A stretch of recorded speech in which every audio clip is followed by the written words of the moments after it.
가상화폐로 돈을 벌면 결국은 강남에 아파트를 산다더라. 그런 얘기 예. 있던 것처럼 또 5,000포인트 넘어서게 되면 한국 사람들의 특징상 다시 또 부동산으로 유입될 가능성이 있다. 이런 예. 분석들이 좀 있어요. 그래서 코스피 상승이 부동산에 미치는 영향 그리고 방금 말씀드렸던 내용들에 대해서 좀 분석 부탁드리겠습니다. 네. 네. 좀 설명을 좀 드리면 네. 정부 입장에서도 이 코스피 5,000이라는 이 지표가 굉장히 상징적인 의미이자 또 네. 반드시 달성하고자 노력해야 될 네. 의미 중에 하나입니다. 그 이유가 어떻게 보면 국토부 장관을 비롯해서 내각도 다 구성이 되지 않았는데 네. 한 달 만에 진짜 부동산이 폭등을 했습니다. 그렇죠. 네. 대표적으로 6월 23일 기준으로 한국부동산원에서 마포구의 평균 부동산 상승률, 주간 부동산 상승률을 발표했었는데요. 네. 0.98이 나왔어요. 네. 그러니까 주당 0.1 정도의 그 상승률을 보인다는 거거든요. 네. 예.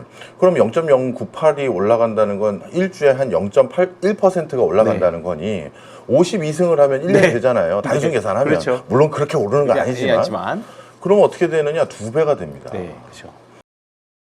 그러면 지금 마포에 있는 레미안자 붙은 84제곱미터 정도급의 아파트가 통상적으로 17억에서 19억인데 이건 40억이 40억 된다는 정도 거거든요. 되는데.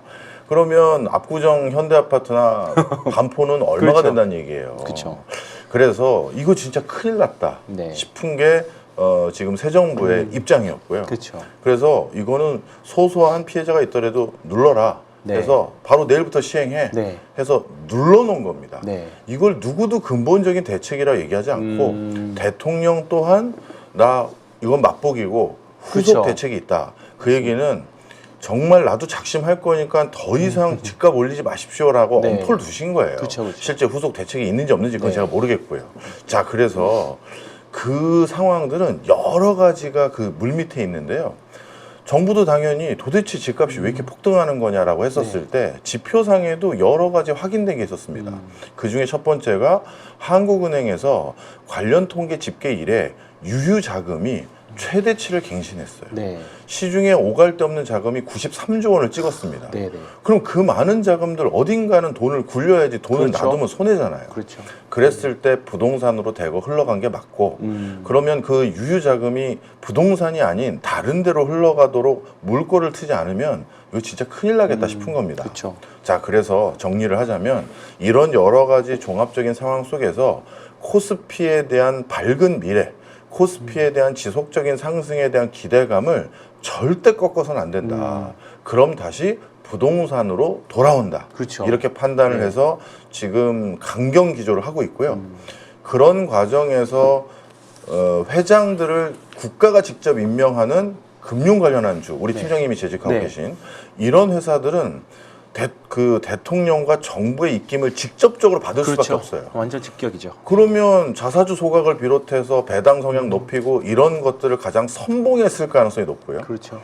그리고 이 금융 지주 회사들은 우리나라에서 시총에서도 차지하는 비중이 꽤 큽니다. 꽤 크죠. 네. 그럼 코스피 5천을 가려면 시총 큰 회사들이 달려줘야지 맞습니다. 빨리 네. 가니까 네.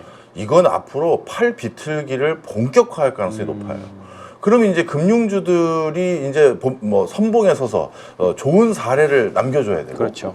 그 다음이 우리나라에서 정부에게 찍혀가지고 가장 손해 많이 볼 네. 사람들이 대기업 총수들입니다. 그렇죠. 그럼 이 사람들은 지금 노심초사하거든요. 맞습니다. 야, 이러다가 이거 잘못하면 어느 날 세무조사 나오는 거 아니야? 네. 야, 지금 배당 더 올리고 물적 분할은 물자도 꺼내지 마 그렇죠. 라면서 이제 본격적인 주주 친화적인 성향을 보일 거예요. 맞습니다. 그러면 이 두 종목들이 달려주면서 계속해서 부동산으로 당분간은 돈이 안 들어오게끔 만들어주는 그렇죠. 것을 고삐를 바짝 잴 겁니다.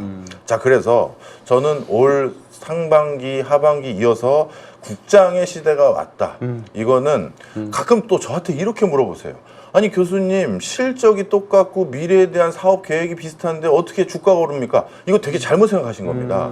실적과 미래에 대한 기대감, 이 두 가지가 물론 주식을 평가하고 가치를 평가하는 중요한 요소입니다. 그렇죠. 하지만 우리 팀장님이 더 잘 아시잖아요.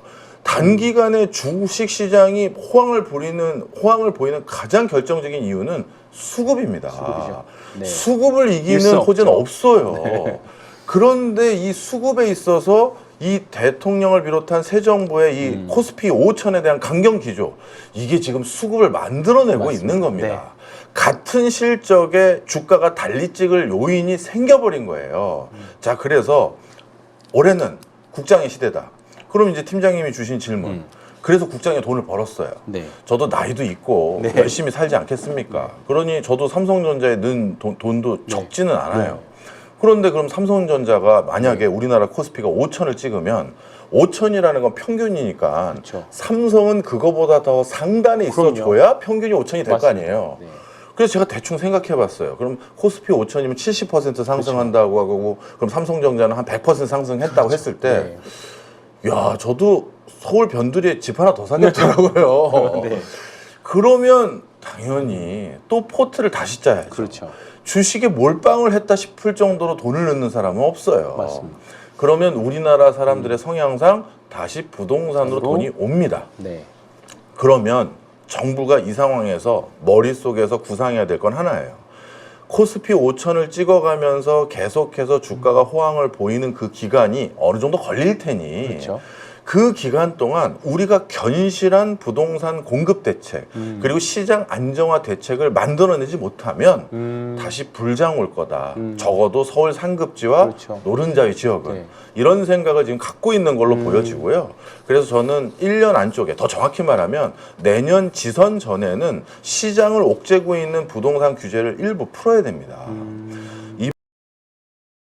그러면 이제 앞으로 주식에서 부동산 쪽으로 계속 자금을 이제 자금을 네. 오게끔 하려고 하는데 일본 같은 경우에는 일본이나 이제 미국 같은 선진국 같은 경우에는 부동산 쪽이 자금이 한 전체 자산에서 30% 70%가 금융자산. 네, 우리나라는 반대잖아요. 그렇죠.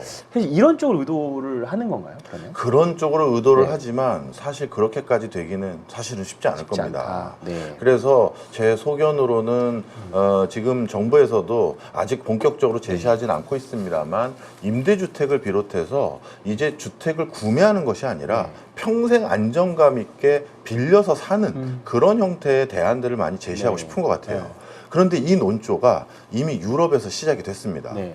원래 모든 국가는요, 국민들에게 자가에 거주할 것을 권고해왔고 지원해왔습니다. 네. 그게 국가 차원에서도 그동안 이득이 많았어요. 네. 일단 자산 축적의 기회를 부동산으로도 제공해주는 것이 국민들이 나중에 노후나 새로운 소비 여력도 생긴다는 게 입증이 된 것도 있었고요. 그 다음 또 한 가지는 내가 내 집에서 살았을 때는 그 커뮤니티가 굉장히 견실해지고 안정감 있습니다. 하다못해 눈 왔을 때 앞마당이라도 내 집이니까 쓰는 그렇죠. 거잖아요. 네. 그리고 범죄라든가 우범 지역 됐을 때 그걸 적극적으로 막으려는 것도 내 집이니까 하는 거고요. 맞습니다. 그래서 그랬는데 전 세계 기조가 바뀌었어요. 그 사이에 집값이 너무 오른 올랐죠. 겁니다. 네. 그러니 유럽도 유럽 집행위원회를 중심으로 말을 바꿔서 이제는 꼭 내 집에 사실 필요 없다. 없다. 빌려서 사셔도 된다. 그런데 우리나라도 이제 서울과 수도권에 국가에서 재정 투여를 해서 견실한 신도시나 주거 안정책을 제공한다는 게 실질적으로 물리적인 금전적인 자금이 너무 많이 들어요. 그렇죠, 그러다 그렇죠. 보니 공공임대주택에 대한 네. 비중이 이번에 적극적으로 나올 겁니다. 아. 그러면서 집 걱정 없으니 집 사는데 썼던 돈을 돈을 전부 주식으로 넣으십시오. 네. 다른 견실한 투자에 넣으십시오. 이거를 하려고 하지만 집이라는 건 그렇죠. 사회 문화적인 여러 관습화된 게 있어요. 맞습니다.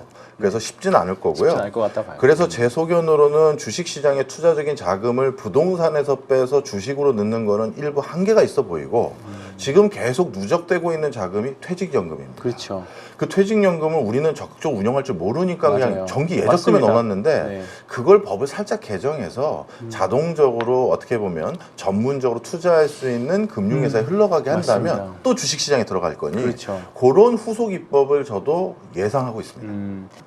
지금 결국은 이제 부동산 가격을 계속 억제하려고 뭐 6억이라는 이제 대출 한도 제한을 뒀고 네. 그리고 대출도 막고 있지만 결국은 이런 공급 사이드 쪽은 뭐 공공임대 말씀하셨지만 네. 사실 이제 정말 누구나 살고 싶어하는 지역은 공공임대 할 수도 없잖아요. 그렇죠. 뭐 의무적으로 좀 들어가긴 합니다만 예. 이런 공급 문제 부분에서는 정부는 어떤 스탠스, 앞으로 계속 늘려가려고 하는 스탠스를 가지고 있나요? 네, 맞습니다. 수도권 지역에서는 네. 진짜 파괴적인 수준으로 어떻게든 더 짓자가 있습니다. 네. 그래서 나오는 어떤 논의들을 보면요. 아직은 구체화된 것도 아니고 논의 중이니까 너무 그냥 속상해 하실 필요는 없고요. 가끔 저한테 속상하게 댓글 하시는 분들이 지금 국가에서 논의하고 있는 게 주민센터도 네. 주민센터 위에 층을 올려서 아. 주거를 할 수 있게 하자라고 했더니 댓글이 험한 거예요.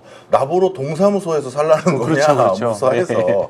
아 근데 그렇게 너무 터프하게 생각하지 마시고요. 네. 뭐 주민센터도 견실하게 지으면서 사실 일본에서는 주민센터와 주상복합처럼 같이 되어 있는 사례가 네. 많이 있습니다. 네. 그래서 그런 모습을 하는 거지 지금 있는 동사무소 위에 몇 층 더 올리는 그건 아닙니다.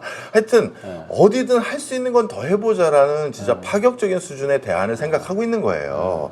그래서 그런 것들을 지금 다각적으로 논의는 하고 있습니다만 제 소견을 말씀드리면 그게 쉽지 않을 겁니다.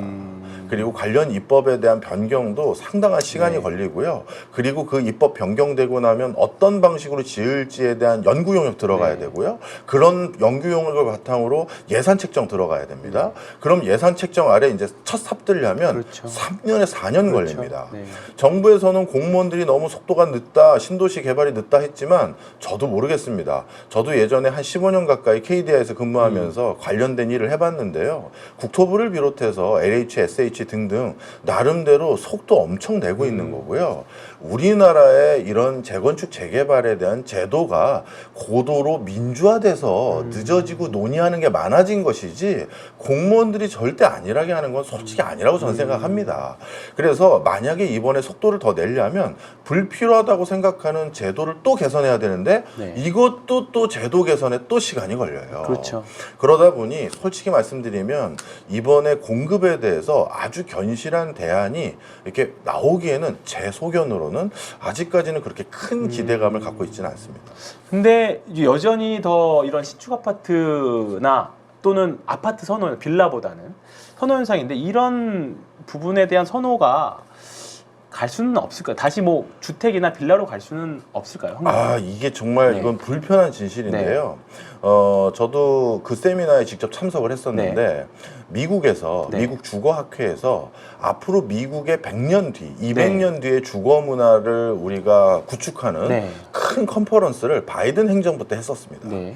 그런데 그때 앞으로 주거 환경을 구축할 때 고려해야 될 가장 중요한 키워드들 중에 하나가 당연히 친환경일 거 아니에요. 그렇죠. 그런데 그 친환경 테마를 기반으로 주거 환경을 그리니까 미국마저도 서울의 아파트 단지 같은 게 적합하다라고 노선을 바꿨어요. 좋습니다.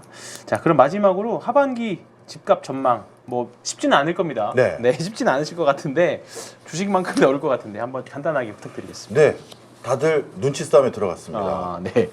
새 정부가 세법과 관련된 개정안으로 정말 옥죄는 건지 네. 중과세를 때리는 건지 네. 여기에 대해서 지켜보자 이 관망세로 돌아섰고요. 네. 그래서 그 관망세가 하반기까지는 이어질 것 같고 저도 아까 말씀드린 것처럼 지금 추가적으로 때렸을 때는 여당 입장에서도 부담감이 큽니다. 내년 선거 그냥 접는 그렇죠. 거잖아요. 네. 그래서 지금 당장은 오히려 하반기에는 정부도 추가적인 대책이 나올 게 별로 없을 거고 그리고 오히려. 그러다 보니까 시장의 반응도 아직은 눈치 싸움을 내년도 지선 전까지는 계속할 것이다. 그래서 저는 거래 절벽, 거래 중단, 그러고서 지금 시세로 계속하고 간간히 무리하게 차입하셨던 분들 중에서는 금매로 던져야 되는 분들이 계실 거예요. 네. 또 사업자금 바닥나서 내 집 그렇죠. 담보로 하시는 분도 계시고요.